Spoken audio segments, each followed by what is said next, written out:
Hi, my name is Michael Atkin, and welcome to the Technology Leaders Lounge.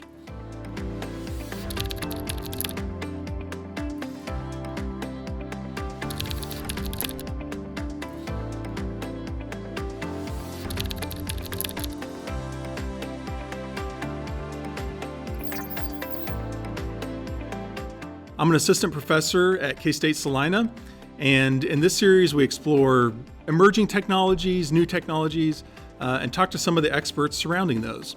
So today I have Ellen Fixsen here with us. Ellen, welcome. Thank you, Michael. Okay. So today we're going to talk a little bit about some AI. Ellen is our creative director for K-State Salina and our marketing department.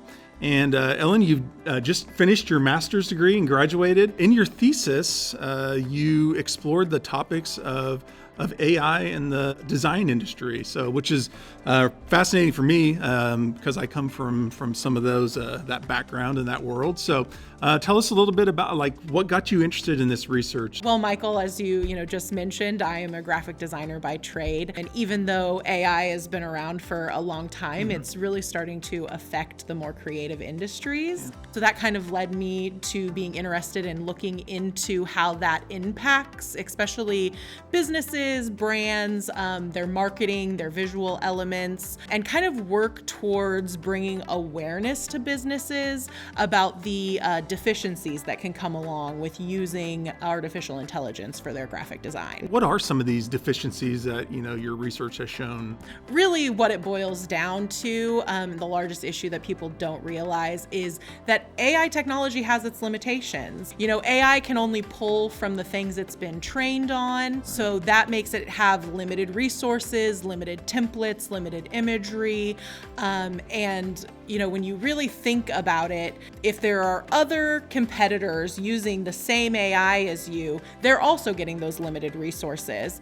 So really, AI cannot replace human creativity. And just businesses, especially when they don't have a background or a training, if a business administrator wants to save money, they think AI is a great option because it's cheaper, but they don't know the design process, they don't know the pedagogies, they don't know the psychology behind the art of design.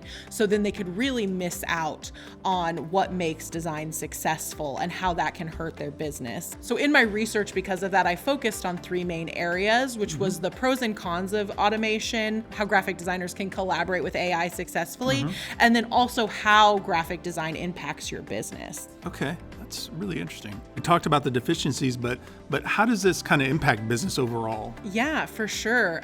So in today's society, there's a lot of visual pollution. We're seeing things a lot. We consume a lot of media. So it's estimated that we see around 6,000 to 10,000 advertisements a day. Wow. So for a business or a brand to stand out and be successful, they really have to be unique. And so again, that comes down to those limitations. If your competitors are using an AI as well, or using even the graphics that AI is trained on, you're going to end up looking like everybody else. So that's kind of the easiest explanation I think that most laymen would get. So good design, is often human created because those design professionals know how to tell the authentic story of a brand, know how to reach the right target audiences, and brands that are consistent, authentic, and have strong visual presences end up performing better in the market. What would be the biggest piece of advice for businesses or graphic designers that are wanting to move forward with using AI? Yeah, I think at this point, my biggest piece of advice is to view AI as a tool, not something to be completely dependent on. There are many great uses for AI.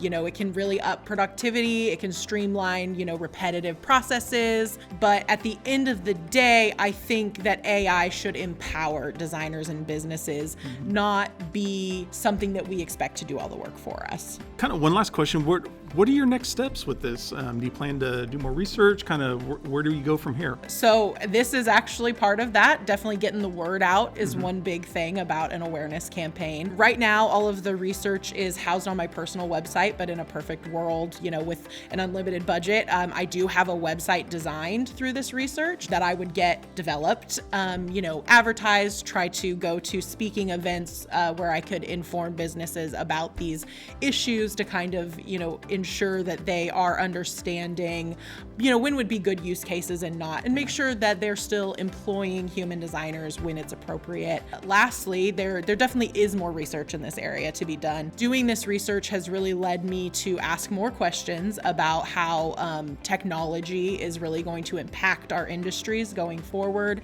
how that might change the workforce. And it's really got me interested in wondering about some of those things and making sure that we're being sustainable and ethical as we move forward.